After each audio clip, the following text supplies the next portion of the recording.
Voice is the quality of verb which indicates whether the subject acts or is being acted upon.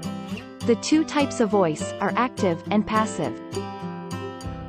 In active voice, the subject performs the action. Example: Tommy feeds his dog. Tommy is the subject or the doer of the action. Feeds is the verb or the action, and the dog is the object or the receiver of the action. Justin mailed the letter. Justin is the subject or the doer of the action. Mailed is the action, and the letter is the object or the receiver of the action.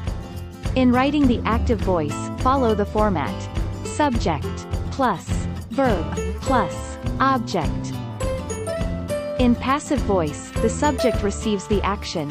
Example: the dog is fed by Tommy. The dog is the subject that is being acted upon by the verb. The letter was mailed by Justin. The letter is the subject that is being acted upon by the verb was mailed. In writing the passive voice, we follow the format: subject plus auxiliary verb plus main verb. Let's try to change active to passive voice. This sentence, "Lynn submitted the report," is in active voice. To change it to passive voice, the object from the active voice will now become the subject in the passive voice. Next, check the tense of the verb used in active voice. If it is in the present tense, use the auxiliary is or are, depending on the subject, in passive voice. If it is in the past tense, use was or were. Then, write the past participle of the main verb.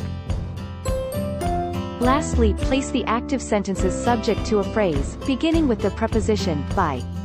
We now have the passive sentence. The report was submitted by Lynn. Another example: Liz plays the piano. The piano becomes the subject in passive voice. Then, since the tense is simple present in active voice, use the auxiliary is plus the past participle of play, which is played. Then, the prepositional phrase by Liz.